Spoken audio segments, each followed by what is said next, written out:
What up, guys? It's Ernest with Ready D Cards and Collectibles. I'm here with the best duelist in the city. Yeah, okay, man. Joshua Jones.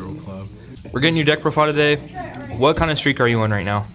I'm on a, locals win streak. I think I've won every locals this year, which I think it's been like about 4 or 5. Damn. 4 rounds?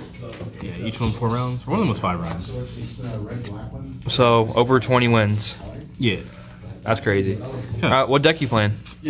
Playing my favorite deck, Naturia, Runick, Alright, man, let's get into the list. Meme deck of the format. Alright, so we'll start with the first archetype, which is Naturia's. You got Naturia Camellia. Can you flip them around, sir? Well, I mean, if you insist, you insist. Alright, so Naturia Camellia is the best card, best Naturia card. Well, Mulker probably, but, this one's really good. Full as any Naturia card. Whenever your opponent summons normal or special the first time, you get a non-targeting summon one from your grave. And the third effect, when you use their tribute effect, you get a mill 2 instead. Okay. So this one just creates a lot of value and does a lot for the deck. Then you have Mole Cricket. This one's really good. This is my favorite. Yeah, I mean, this one looks cool. This one's, you get attributed to summon up to 2 from the deck. It's 2 if they have the highest stack monster. If it's tied, you still get the 2. So this is like a rescue rabbit. But he also comes back from the graveyard whenever they summon a Naturia, or whenever they summon an extract monster. Right. And I think whenever you special summon a Naturia Synchro, you also get a special summon back, but that one doesn't come up as much. But the cards are cool because, like, if you have this and this, you can just mill 2, summon more, and just get a bunch of bodies out. So then you have the one Sunflower. This card's really good because it gets to negate. This one is not once per turn because it's one of the old Naturia cards. So when you have this plus this, you get a mill 2 the first time to negate a monster, destroy it, and you can attribute both of these to negate and destroy it, or tribute whatever you want to. But it's basically 2 monster negates a lot of times, which is really good. Then for the rest of the Naturia cards, you have 2 Blessing and 3 Sacred Tree. This is the big part about the deck. This is a non once per turn search. Whenever it's sent to the graveyard by milling, by discarding, by foolish, however you get it there, you get a free search. The on-field effect isn't relevant, but it comes up very few times. It's you tribute an earth, you tribute a plant to get an insect, you tribute an insect to get a plant. Yep. So you go into vice versa. The fill effect doesn't really come up a lot, but it does. It has it once in a while. It's really nice. But what about Blessing? This is the one that's a non-targeting special one from the hand to the grave. So basically, you get to use this and this, search this to do a lot of your combos, to be able to synchro climb up, or to be able to have like a layered board against like Dark Ruler, where you have like a Baron in this set. So you'll wait to use the Baron, and then you'll Blessing summon this back, send this, and then when they summon, you'll get to revive this, and then you'll have a monster negate to have to deal with as well. So it's just like a lot of layered protection, which is cool. And then this one's just good to extend. So the Naturia cards give you a lot of free value, which is why this is the archetype you choose to run with the other 40-something cards of the deck, which is the pile of griefing. So we'll get to the best cards of the game, the Ishizu cards. You already know. Maxing out on these bad boys. What do these cards do? No, I'm playing. We don't know. You don't know. These are the millers. These are the shufflebacks. Yep. But in this deck, these actually have the effects. This one, obviously, you discard, summon, and get the other one. Oh, but this one actually plays Gravekeeper's Trap, which we are playing. We're playing Gravekeeper's Trap and Exchange the Spirit. So the big thing about this is this gives these all additional effects if it's in your grave while you have this face up. So you get this, and this is the way you're gonna mill people out. Is you'll continuously loop these until you mill them out. And if you have this, their grave effects don't work. They can't summon from the grave, and eventually you'll just deck them out. If you can't find a way to just actually kill them through game, when you're skipping turns. But this gives each of these additional effect, which, by the way, I had never read the actual additional effects until yesterday. But they are all optional, so it didn't matter. I technically just chose not to do them, but was still winning, which is funny. So it makes these ones shuffle back 5 instead of 3. It makes this one be able to mill an additional 5 from one of the players, so you can mill another 5 for you, or mill another from them. And it lets this one set a trap from your grave after milling. And the additional effects are like kind of whatever. The shuffle back 5 would come up a lot more, but I just never actually bothered to read the full cards. But it's kind of funny.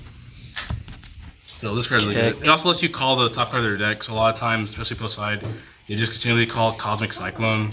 So if they don't open it, they can never out your Fountain. Although I don't think I've ever once hit on this card. But just knowing what the card is lets you play through boards a lot easier. Because you just know their hand. Then we play 3 Fenrir because it's just a good Earth monster that helps you outboards and do stuff. You think it'd be a lot worse because you're playing Runick cards, but a lot of times you're going second, you just special this, add the card, go into battle, then you attack and use your Runick cards in that first battle. You don't skip your first battle going second, and you're still able to just clean up a lot of stuff. So this card helps a lot with that, so I just play the Fender over the Bitch Shield and stuff like that. Because tier is like kind of whatever. If you manage your shuffle back, you can generally circumvent a lot of it. 2 fountains because 2 comes up a lot.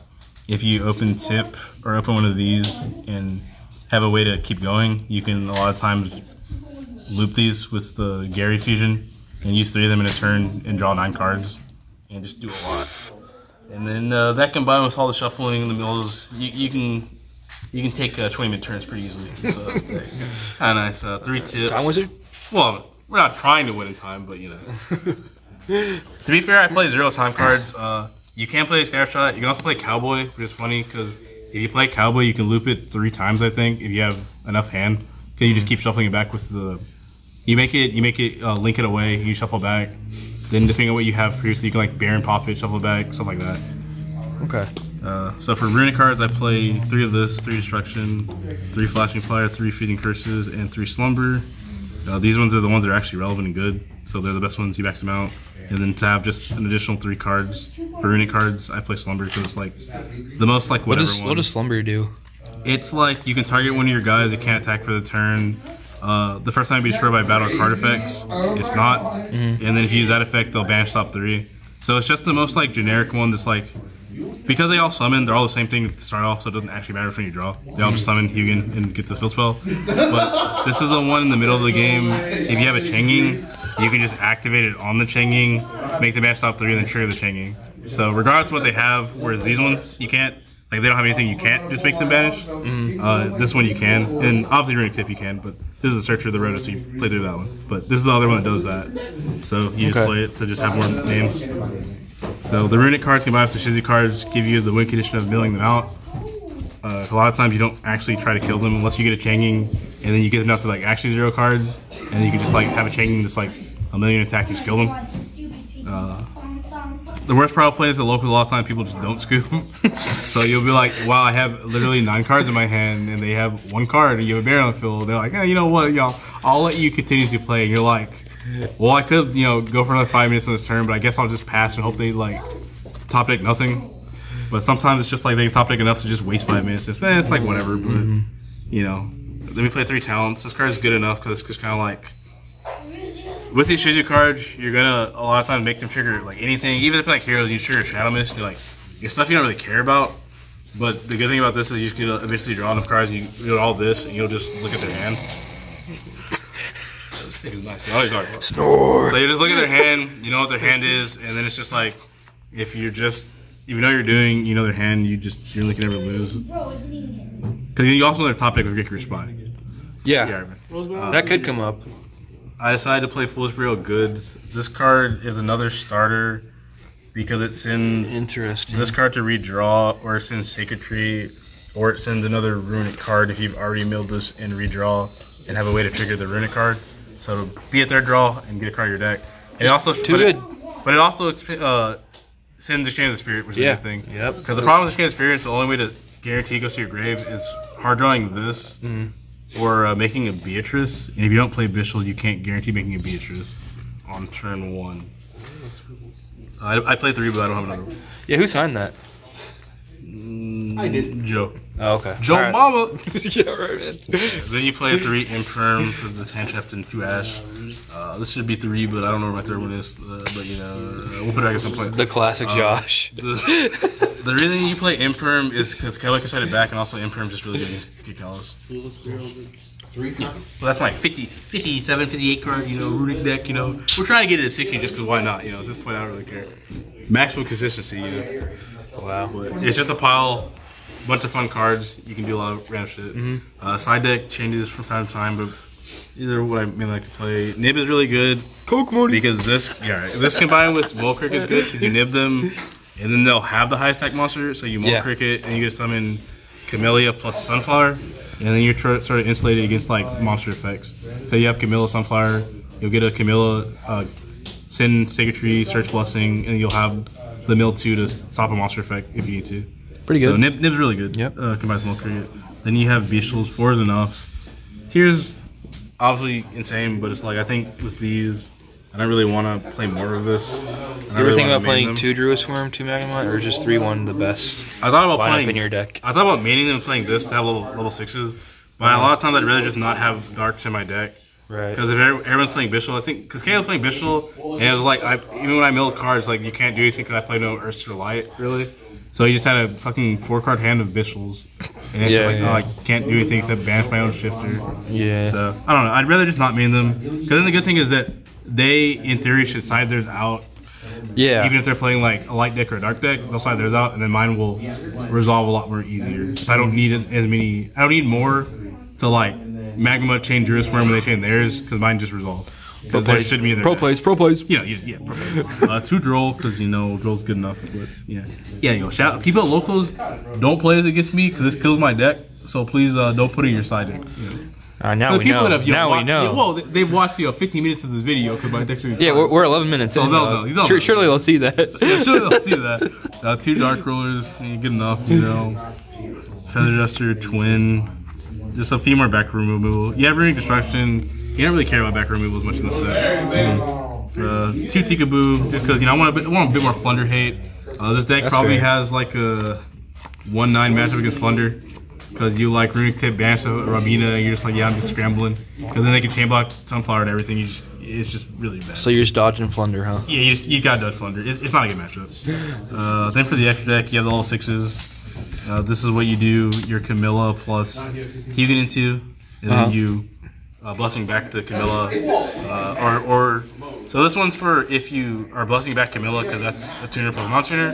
This one is if you have the double Runick Fountain, where you'll fountain over fountain, use a spell to summon the dog, add back the fountain, draw, then these go into a Synchro 10. So you have those, Nat Beast.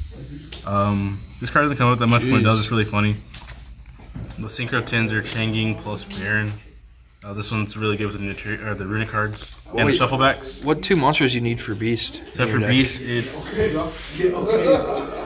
I gotta take notes for my striker deck, Yeah, for the striker players out there, it's Camilla plus Mole.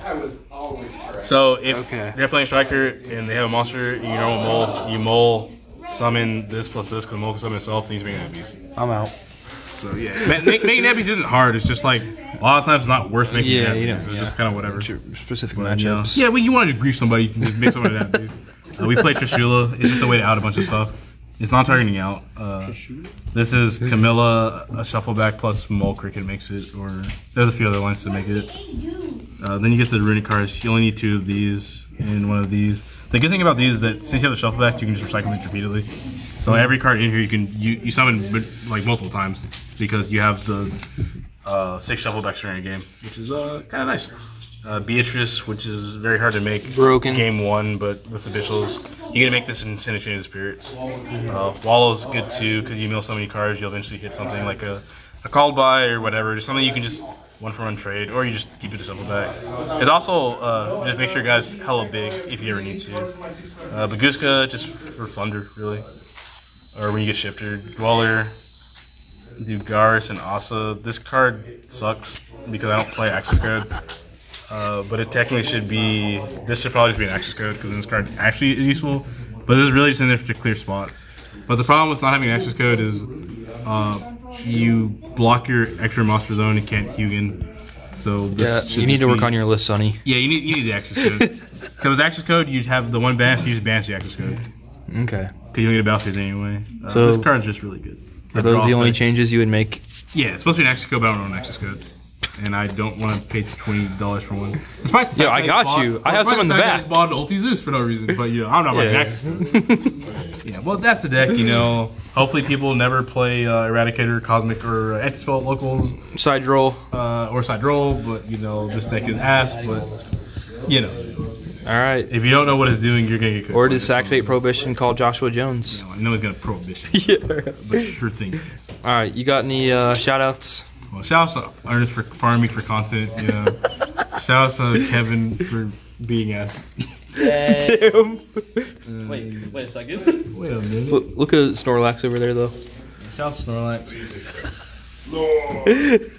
You know, All right, man. Shout out to Ray D's for scaring me. Yeah, being the place to be. We're the best in the city. Well, surely this time Earth won't, cut out me saying fuck Ray D. Surely this time won't be. I don't know, man. I might have to bleep that out. All right. We'll see you next time, guys. Peace out. You're lame.